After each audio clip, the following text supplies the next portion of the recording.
naititigil upang mabigyan po ng hustisya ang maraming mga pamilyang nawalan. Kaya maraming salamat po sa inyong pagdalo, sa oras at panahon. Senator De Lima, former Senator De Lima. Thank you, Mr. Chair, Your Honors, for allowing me to make an intervention. I just wish to comment on 3 points tackled during the questioning of the Honorable Congressman Adjong and also the responses of the resource person, the former mayor, former president, to those questions. Number 1 is about the limited period of detention. So ang sabi po ng dating mayor, dating pangulo, under current realities, medyo hindi na ho ito sapat. So he is proposing amendment of the pertinent laws, particularly the revised penal code. Let me remind everybody po na hindi lang po ang batas ang kailangan nating i-amend. Kasi nandyan mismo yan sa saligang batas, sa konstitusyon, yung maximum period of 72 days as detention. Nandyan po yan. That's the maximum allowable period. Kaya yung tungkol nga po dun sa Anti-Terrorism Act, isa po sa naging issue, na ganun nga ho, na yung 24 days of detention na nakalagay dun sa Anti-Terrorism Act, hindi po tumutugma.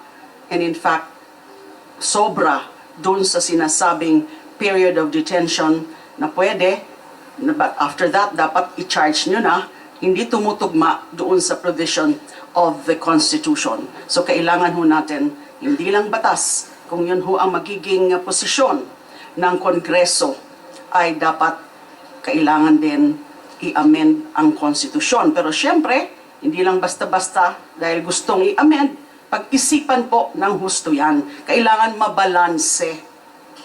What should be the exact position na talagang balanse na while upholding state interest in combating crime, palagi natin pong dapat rin irespeto ang mga individual rights in the Bill of Rights. Second point, yung tungkol po sa study na nabanggit po ni Honorable Adjong.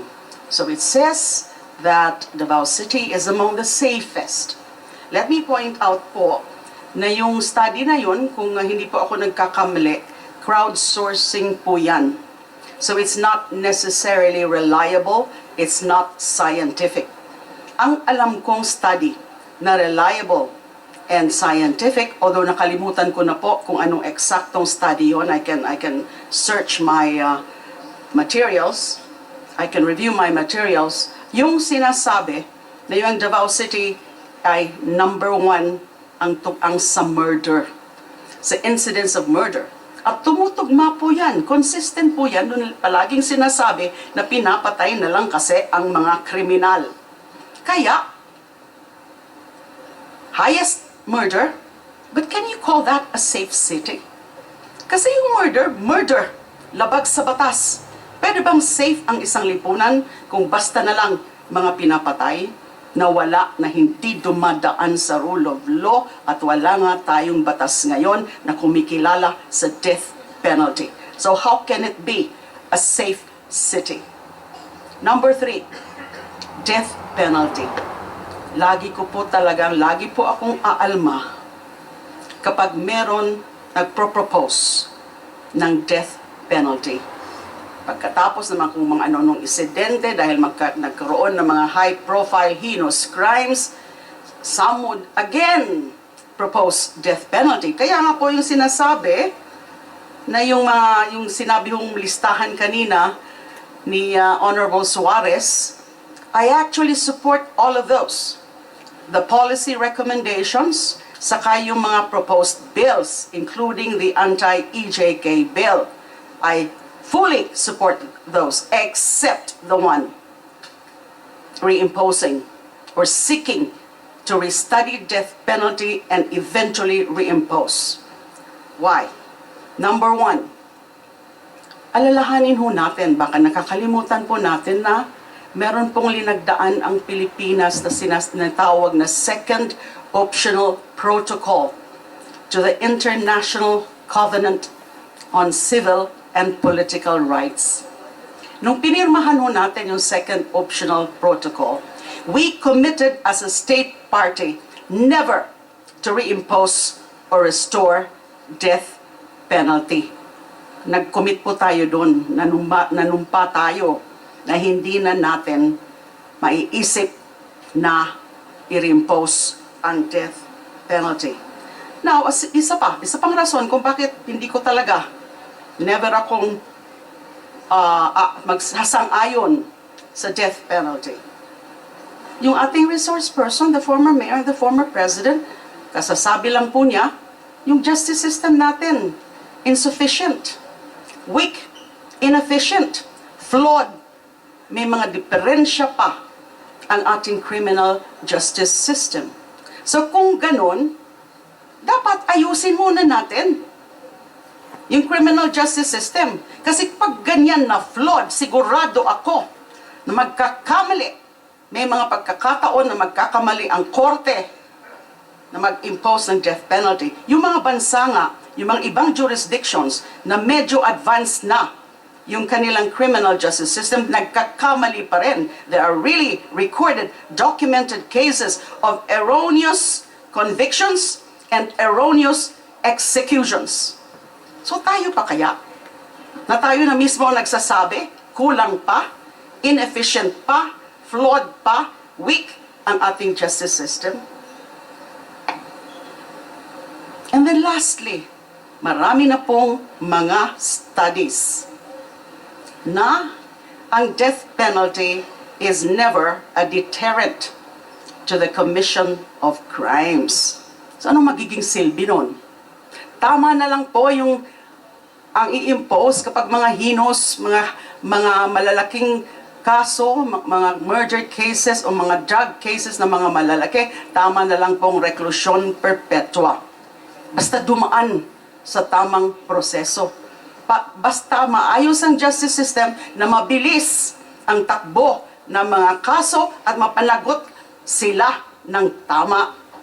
So for those reasons, Your Honors, Mr. Chair, I register, as always, my position against any plan to reimpose death penalty. Maraming salamat po. And I guess we have resource persons who are lawyers for the victims of the EG case. And I would like to direct my questions to the lawyers. Based from my understanding, Mr. Chair, the jurisdiction or the general mission of the ICC is to investigate and, if warranted, prosecute individuals who are charged with heinous crimes such as war crimes, genocide, and crimes against humanity. Would that be correct?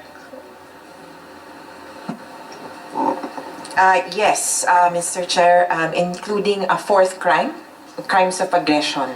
So these are the only 4 types of crimes tried before the ICC. Yes, and that includes crimes of aggression. And later on, nakuha po yung attention ko doon po sa opening statement ninyo, Attorney Conti, na merong hong kaso ngayon, no, ang biktima nitong EGK at nasa ICC na po ito. Tama po? That is correct. And the preliminary examination was opened February 2018 and the investigation was granted June 2021. Before I go on the details of the case, would you care to update us what is the status of this case before the ICC? So the status of the case at present, Your Honor, would be it's at the investigation stage. Bale po, yung sa atin po kasi ang kilala natin ay preliminary investigation. And there are 2 questions. One, what is the crime committed? And second, who is the perpetrator? Sa ICC po, sa preliminary examination, ang tinalakay na ay meron bang crimes against humanity na ginawa sa Pilipinas? Meron. Kaya nasa second stage na po tayo, who is most responsible or who are most responsible for these crimes against humanity.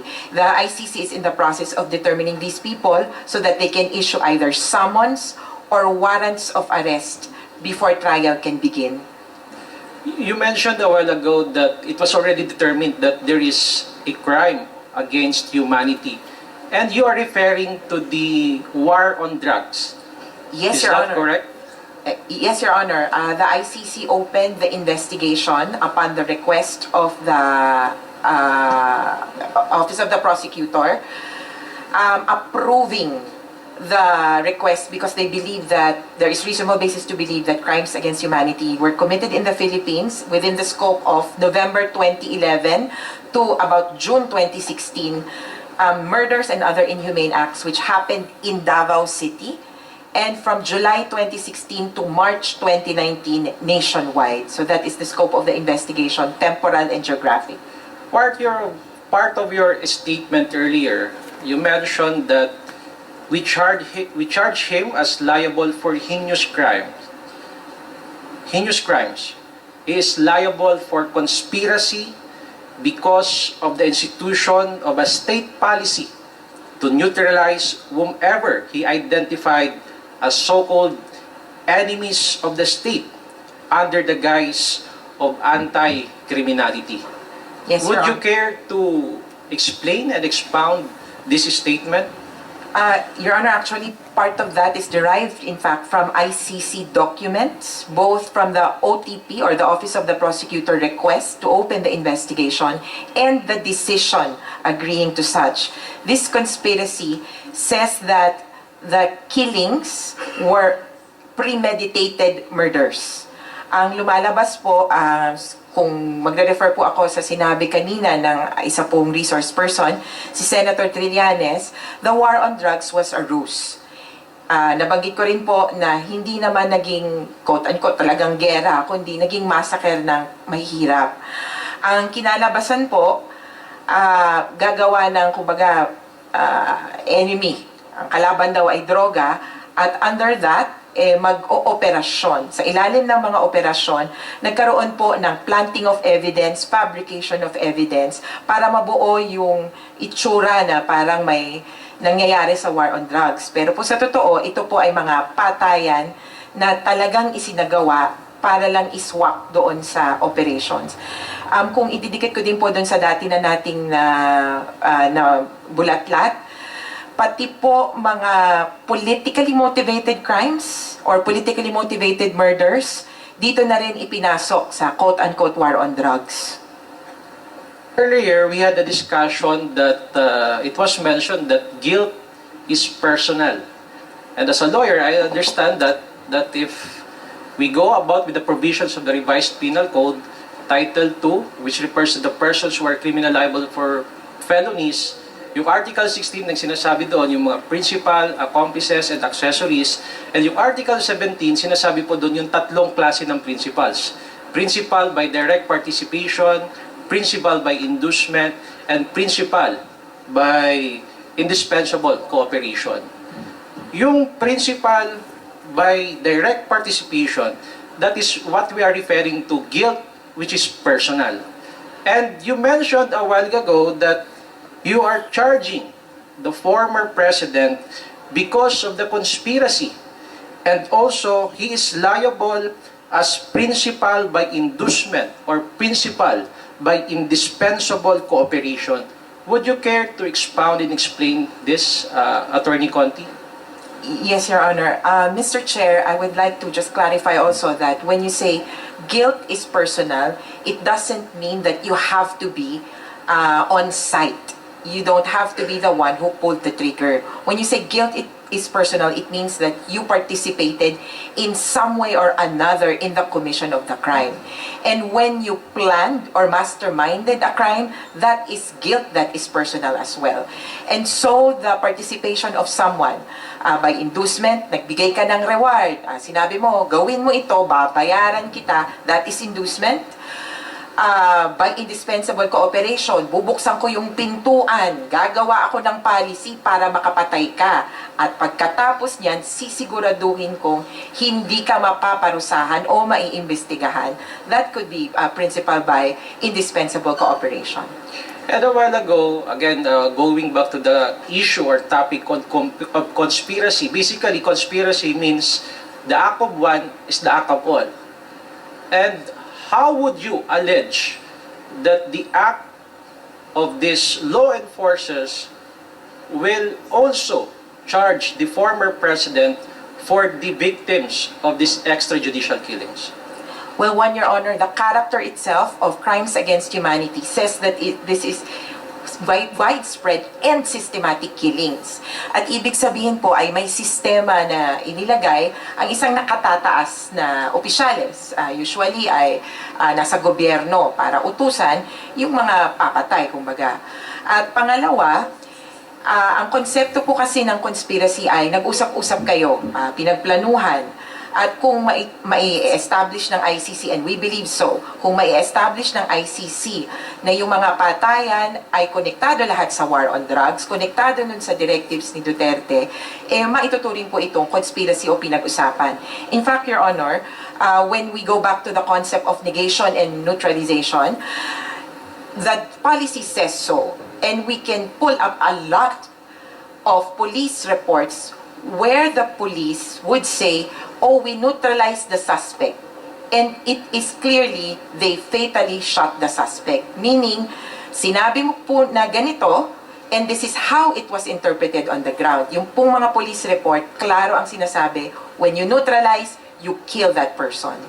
So basically, in layman's term po, Attorney Conti, because of the policy on the war on drugs of former President Duterte, and that is being implemented by the law enforcers, ibig sabihin, they can all be charged for the crimes against humanity because of that policy and implemented by these law enforcers. A clarification, Your Honor, in crimes against humanity, and if this is charged before the International Criminal Court, they will only haul to court the most responsible, those who bear the greatest responsibility. And in this case, Attorney Conti, who appeared to be the most responsible? Clearly, the most responsible for crimes against humanity in the Philippines, in the acts of murder and other inhumane acts, would be none other than President Rodrigo Roa Duterte. That would include some other lower officials, perhaps Senator Bato de la Rosa, who also served as the chief of police during that time. Are you familiar of the Senate inquiry that was conducted a week ago? Yes, was it a week ago? I think so. This is the Senate inquiry also on they call it the Philippine War on Illegal Drugs. And later on, and a while ago, we also heard the former president reiterated his statement in which he said that I take full legal responsibility on the policy and the implementation of the war on drugs. Would that be correct? Yes, Your Honor. I also heard him say that he would also like to bear the responsibility for the consequences, legal and illegal. With that statement, matutulungan po ba kayo at yung mga biktima o pamilya ng biktima nitong EGK doon sa kaso sa ICC? To some extent, Your Honor, yes. Mr. Chair, the admissions before the legislative bodies in the Philippines could serve well in the investigation where they are determining who is most responsible. Ito na nga po, ang tanong nila, sinong may kasalanan, may umaamin. But moving forward into trial, there would be some sort of processes before these statements could be taken as evidence, but it's just a matter of procedure. Pwede pong gamitin ang mga sinabi ni Duterte dito at sa Senado sa pagbubukas po ng trial sa ICC at sa kahit na anong pamampung korte. I've seen one of your interviews in the television and yet you are hopeful that before the 2024 ends, a warrant of arrest will be issued by the International Criminal Court. Inaasahan niyo po ba talaga na lumabas bago matapos ang taon ngayon? Well, yes, Your Honor. But of course, there are processes with the ICC that are out of our control. Mr. Chair, I just would like to share and inform everyone that earlier today, the Executive Secretary, former Chief Justice Lucas Bersamin, stated that if the former president desires to surrender himself to the jurisdiction of the ICC, the government will neither object to it nor move to block the fulfillment of his desire. Can we ask the reaction or the comment of the lawyers of the It victims? would be nice to do that, sir, but they do not have any I think, Mr. Chair, if there's a Tandaan mo yan. question with regards to the ICC, the interpretation of the statement of the Executive Secretary is that if the ICC will issue a warrant of arrest and the Interpol is going to execute the warrant of arrest, the Philippine government, the Marcos administration, will not object to it and will allow the serving of the search warrant against President Duterte or whoever is the subject of such search warrant, Mr. Chair. Yes, I fully agree, Attorney Colmenares. In fact, that is what is stated in the second paragraph of the statement issued by the Executive Secretary, which I quote, "But if the ICC refers the process to Interpol, which may then transmit a red notice to the Philippine authorities, the government will feel obliged to consider the red notice as a request to be honored, in which case the domestic law enforcement agencies shall be bound to accord full cooperation to Interpol pursuant to established protocols." So before I would elicit your comment or reaction, Mr. Chair, I would like to ask the comment of our former President Duterte about this issuance of the Executive Secretary. I'm happy with the narration of whatever says there is. Ang problema, walang jurisdiction. Bigyan mo muna ako ng jurisdiction before anything else. Before you move, jurisdiction muna. May jurisdiction ba sila? Okay, Mr. Chair, I would like to ask the lawyers from Yes. the NUPL or probably Attorney Jokno can also explain. Thank you, Mr. Chair. The ICC has jurisdiction. When we signed the Rome Statute, it was stated there, Article 127, that the ICC continues to have jurisdiction even if a country has withdrawn, if the proceedings have been instituted before the effectivity of the withdrawal. So 2017, na-file ang kaso originally, and then 2018, ito namang sa Rise Up Mga Pamilya, effectively March of 2019, ang withdrawal ng Pilipinas. So it has been, it has jurisdiction under Article 127. Bakit nilagay sa ICC yon? Kasi Mr. Chair, pag wala yon sa ICC, ang gagawin na lang ng mga presidente at mga prime minister, pag may kaso sila sa ICC, magwi-withdraw lang sila, wala nang mangyayari. Pero nilagay ng ICC yun na pag nasimulan na ang investigasyon, bago maging effective ang withdrawal mo, the ICC has jurisdiction. The second point, Mr. Chair, is this. Doon sa ICC, mayroong complementarity clause. Ang nakalagay sa ICC complementarity clause is precisely this. If the person is being investigated or prosecuted sa bansa na kung saan siya, then ICC genuinely investigated or prosecuted, then the ICC will not admit the case. Inadmissible siya. Ngayon, ang tanong, may kaso ba o investigasyon o prosecution ang mga akusado sa ICC? Answer, no. So therefore, hindi magti-trigger ang complementarity. And of course, nabanggit kanina, Mr. Chair, may admission mismo si dating Presidente Duterte na ang mga korte natin dito ay ineffective, inefficient. Talagang magagamit po yan, Mr. Chair, sa ICC because the ICC also has a phrase na pag sinabi niya, kahit pa kinasuhan ka sa Pilipinas, pero ito ay inability or unwillingness, ibig sabihin, hindi makadeliver ng accountability, then the ICC continues to have jurisdiction. So the ICC has jurisdiction because of those terms, Mr. Chair. And last point na lang, Mr. Chair. Pag pumirma tayo ng kontrata, we subtract something from our sovereignty. When we sign the protocols with the Interpol, na pag may sineserve kayo dito, na warrant of arrest, susundin namin yan.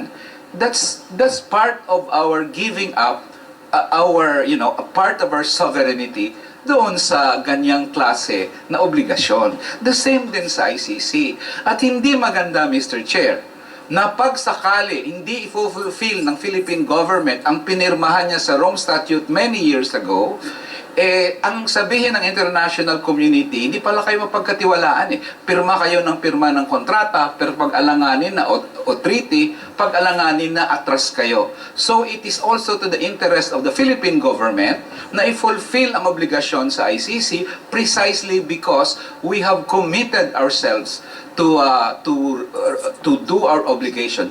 So in any case, Mr. Chair, the ICC has jurisdiction and we are supposedly bound dapat to implement that jurisdiction, Mr. Chair. Mr. Chair, is it correct to assume that the subject matter of the case before the ICC or the crimes that we are referring to are crimes committed before the withdrawal? Yes, that correct? Mr. Chair. That is correct, Mr. Chair. If I may add, Mr. Chair and Your Honors, that was one of the issues taken up by the pre-trial chambers. Ito na po yung court ng International Criminal Court when it granted the request of the prosecutor to conduct a formal investigation. In September 15, 2021, sa isang written decision ng pre-trial chamber, they found, number one, that there was reasonable basis to proceed with the investigation, and number two, that the case falls within the court's jurisdiction. Hindi po nila papayagan ang prosecutor na mag-imbestiga sa isang kaso kung wala naman jurisdiction ang ICC. Kung ganun po, dapat matagal na nilang dinismiss ang kaso. It's very clear under the rulings of the ICC as well as the Rome Statute, which is the treaty that the Philippines ratified, that that jurisdiction exists. Mr. Chair, nais ko rin pong magdagdag dun sa mga sinabi nila Attorney Nery Colmenares and Attorney Chel Jokno. Bukod po sa Rome Statute itself, bukod po sa pronouncement ng pre-trial chamber ng ICC, ang mismong Korte Suprema natin, in the 2021 case of Pangilinan versus Cayetano, I quote from the decision penned by Senior Associate Justice Marvic Leonen. What is the effect of withdrawal? Yun po ang issue na sinagot dun sa ruling na yun. Withdrawing from the Rome Statute does not discharge a state party from the obligations it has incurred. Then the Supreme Court proceeded to say, a state shall not be discharged by reason of its withdrawal from the obligations arising from the statute while it was a party.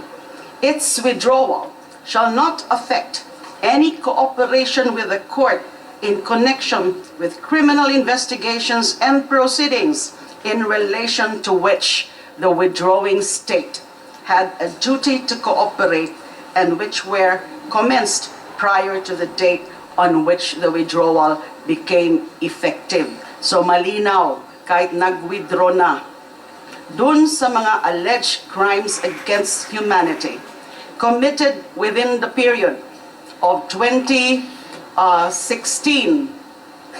to 2019, I'm sorry, 2011, may I correct myself, 2011 to 2019. Yung 2011, yun po ang date na rinatify ng Senado yung Rome Statute, na naging officially member state tayo ng Rome Statute. Yung 2019 naman ay yung date na naging effective yung withdrawal. Kasi winidraw po tayo ng dating Pangulong Duterte sa Rome Statute noong March 2018. So 1 year after that, March 2019, naging effective yung withdrawal. Nakasabi, malinaw talaga yan sa Rome Statute, na habang miyembro ka, meron kang obligasyon to cooperate kung ano man yung mga proceedings. So miyembro pa tayo from 2011 to 2019, kaya pwede pa na mag-imbestiga ang ICC. Maraming salamat po. Thank you for Your that. Honor, may I be given a chance to respond? Marami na masyadong tao ang sasalita against me. At least give me also only one person to, my lawyer, to give his piece of the legal issues involved.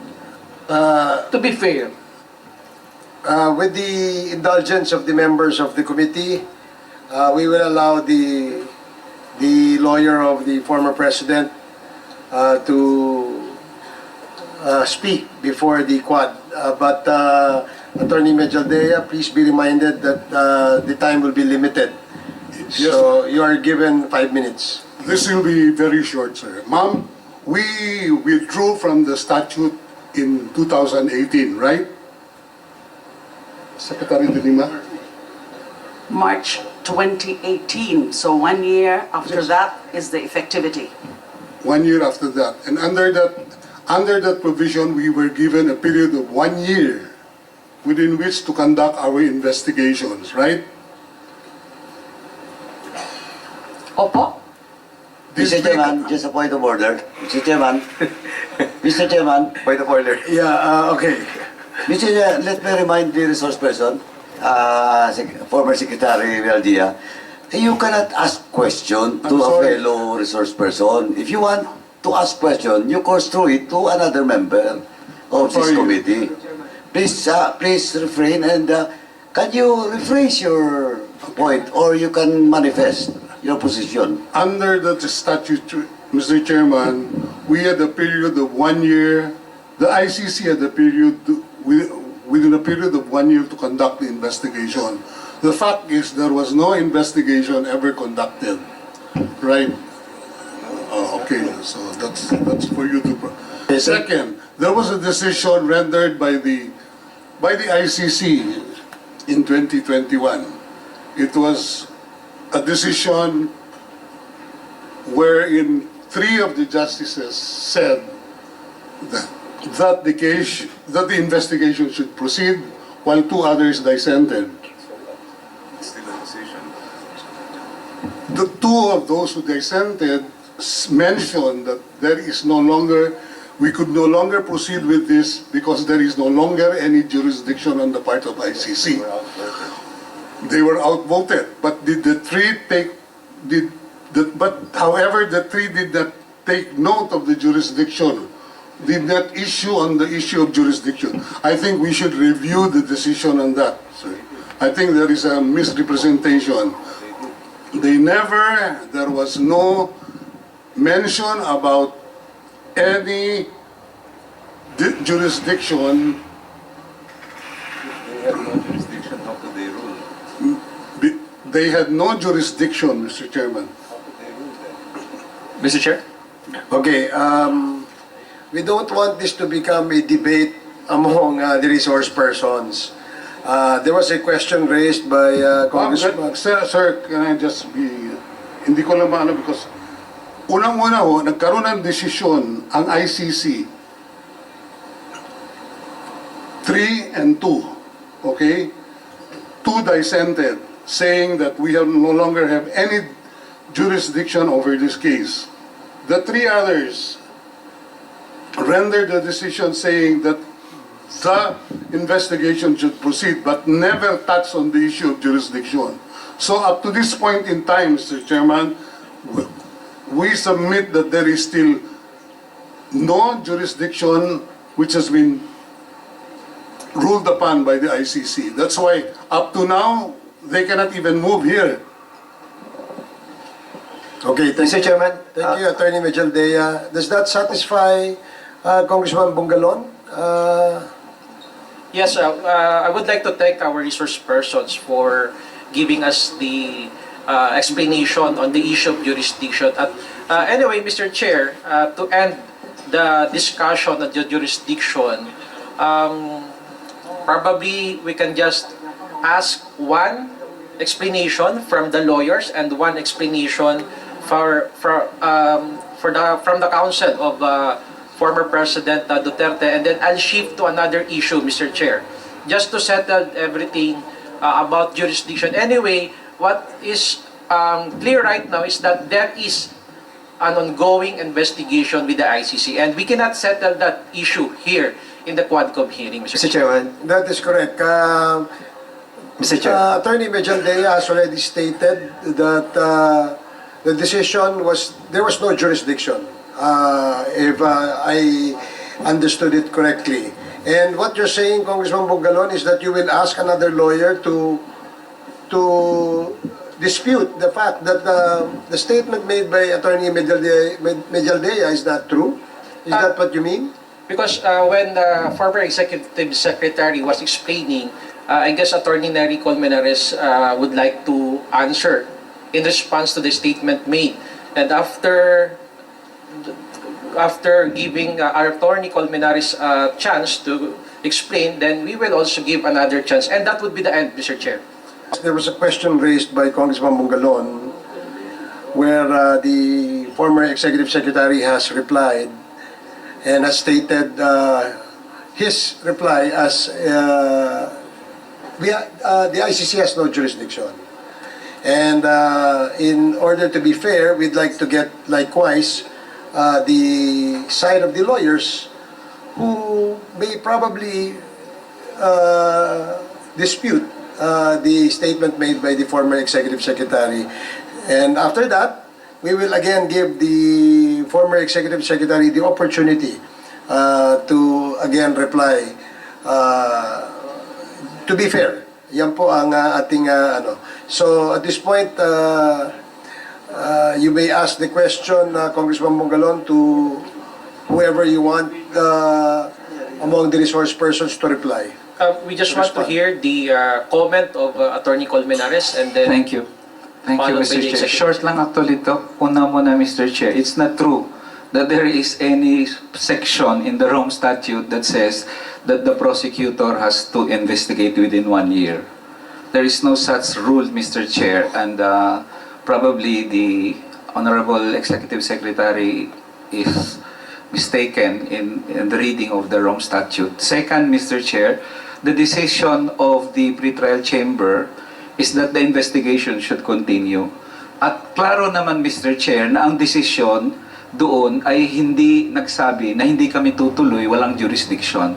The Executive Secretary is citing the dissenting opinion, but we all know that the ruling of the majority is the case. So even if may nag-dissent doon, the fact is the ICC has decided. So basically, the investigation continues, may jurisdiction ng ICC, and if the former president gusto niyang i-challenge yun, then he can always go to the ICC and file a motion, but as long as the decision stays, and the investigation is continuing, and we are hoping that it will end before the end of this year, and sana may warrant of arrest, and then President Duterte will probably be the first Asian to be tried in the ICC. Salamat po. Thank you, Attorney Colmenares.